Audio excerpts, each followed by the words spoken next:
Hello guys, welcome back in new video. जैसा कि दोस्तों हमने पिछली वीडियो में रुधिर के जनरल इंफॉर्मेशन पढ़ी थी, नॉर्मल बेसिक इंफॉर्मेशन पढ़ा था, और आज हम रुधिर का कंपोजिशन पार्ट पढ़ेंगे।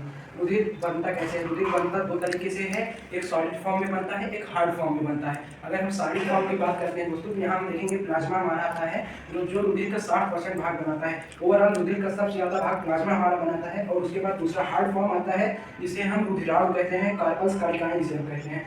ये हमारे रुधिर का 40% भाग बनाता है। और दोस्तों अब हम यहाँ देखेंगे, पहले रुधिराणु में आरबीसी, डब्ल्यूबीसी प्लेटलेट्स आते हैं। पहले हम प्लाज्मा देखेंगे, उसके बाद हम रुधिराणु यानी कार्पल्स पढ़ेंगे। प्लाज्मा में एक स्पेशल प्रोटीन होती है जिसे फाइब्रिनोजेन कहते हैं, और दूसरा एक और प्रोटीन होता है जिसे प्रोथ्रोम्बिन कहते हैं।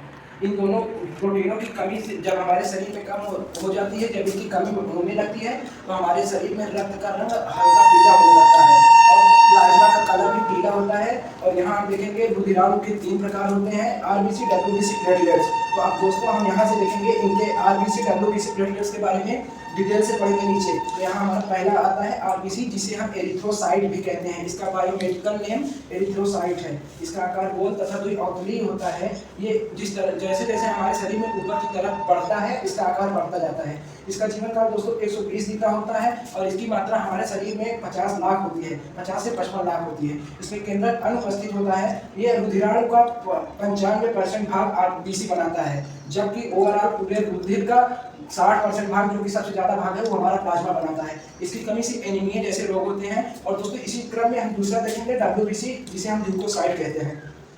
इसका आकार अनिश्चित होता है, किसी भी आकार का नहीं होता है, और इसमें केंद्रक उपस्थित होता है। इसकी मात्रा दोस्तों 10,000 होती है। इसका जीवन काल बहुत छोटा होता है दोस्तों, 3 से 4 दिन का। ये हमारे शरीर को रक्षा प्रदान करता है। इसकी कमी से हमारे शरीर में, जैसे मतलब डब्ल्यूबीसी के बढ़ने या घटने से हमारे शरीर में कैंसर जैसी हानिकारक अधिक क्षययुक्त बीमारियां हो जाती हैं। और इसी क्रम में हम तीसरा देखेंगे दोस्तों प्लेटलेट्स, जिसे हम थ्रोम्बोसाइट कहते हैं। इसका आकार उत्तल लेंस के जैसा होता है। इसमें केंद्रक अनुपस्थित होता है। इसकी मात्रा 2 लाख होती है। इसका जीवन काल 7 दिनों का होता है दोस्तों। इसकी कमी से हमारे शरीर में बहुत घातक बीमारियां होती हैं, जैसे कि आंतों में रक्त का स्राव, यानी हमारी आंतों में खून बहने लगता है, हमारी आंतें लीक हो जाती हैं, एक तरह से आप ये समझिएगा। और इसमें एक होता है, इससे मसूड़ों में, हमारे दांतों के जो मसूड़े होते हैं, इसमें से खून आने लगता है। और जब हम इससे मूत्र मार्ग से भी रक्त का स्राव इत्यादि बहुत सारी बीमारियां होती हैं। Thank you.